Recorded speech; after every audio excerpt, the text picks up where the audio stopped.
Hello, my name is Michael Vosberg, and for my Apex presentation, the study I chose to cover was depression, anxiety, and stress in collegiate aviators. I'll be covering the poster from left to right, starting with the abstract. The purpose of this study was to find out if students attending college for their aviation training were more susceptible to depression, stress, and anxiety than other flight students who trained outside of college. A common concern these days for college students is their mental health. These students now must learn to be independent and take on new responsibilities.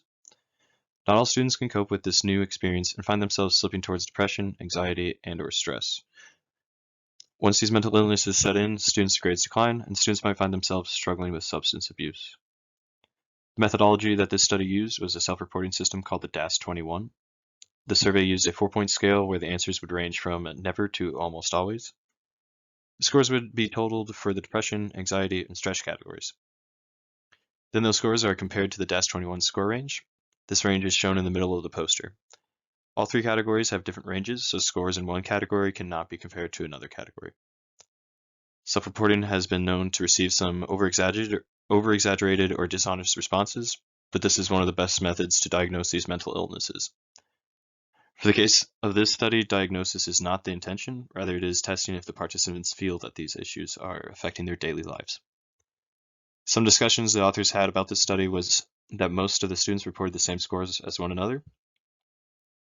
As shown below in the DAS-21 score mean, the most of these scores differed by was 0.76 for anxiety.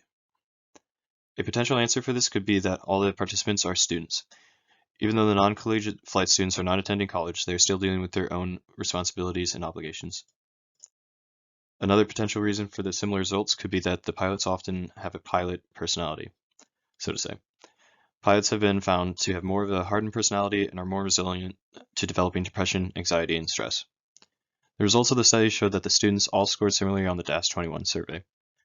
The mean scores reported are highlighted in yellow on the DAS-21 score range. When breaking down the students' scores by class level, the scores remain similar.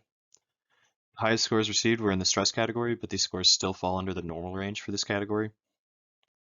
And stress was the only category that collegiate flight students outscored the non-collegiate flight students.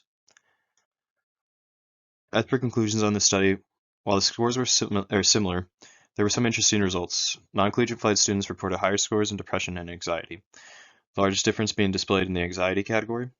The study's hypothesis was that collegiate flight students would score higher, and it turned out to be the opposite for the two of the three categories.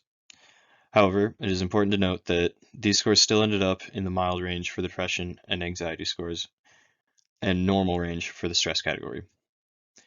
While the study's main purpose was to find if collegiate flight students are more susceptible to depression, stress, and anxiety than non-collegiate flight students, it was also a chance to teach students about the importance of mental health awareness. Mental illnesses in schools or in students has been on the rise, and it is important for students to be able to identify and cope with them.